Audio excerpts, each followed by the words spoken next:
Selamun ala Resulillah. Şu Kadir geçeni hakkından bir iki hadis eskedelim Allah buyursa.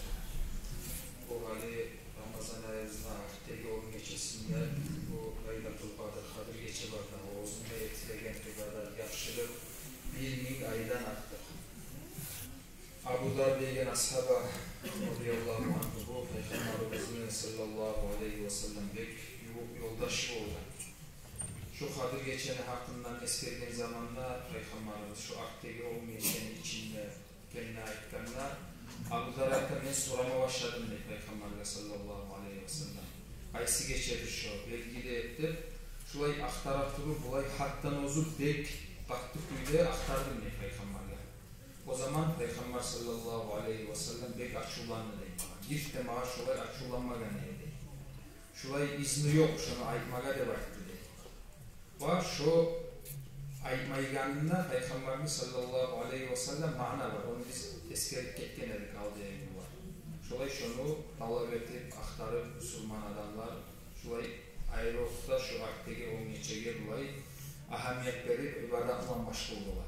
Aslında şu mana taymasın deyip Peygamberimiz sallallahu aleyhi ve sellem hatta şulay gözünü yoldaşına açılanan hatta ozup deyip aktarıp şunu şulay belgili etkenini süygen zamanında.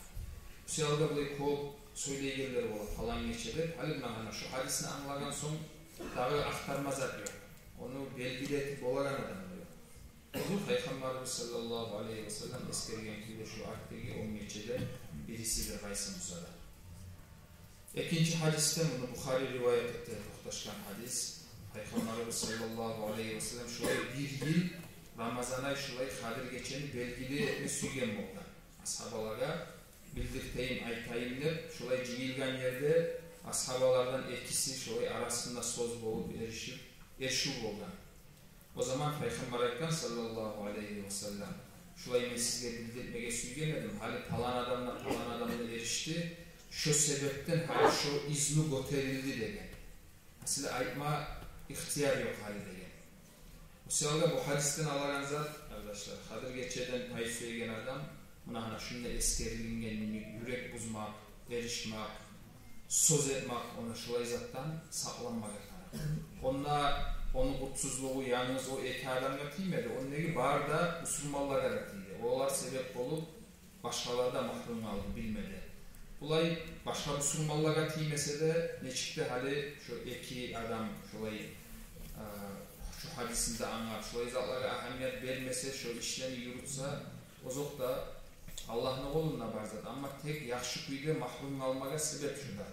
O sırada şu hadisini esibizge alıp Allah buyursa şulay bolagan zatlarını arada bolagan sözlerini erişularını koyarız inşallah. Şu Ramazan'a bitkince sema basit ederiz. Bitken sonuna yeter biz neşiktir şu var ayırıcı ahamiyet veririz inşallah. Allah nasip etsin, Allah tavfiq etsin ya Allah.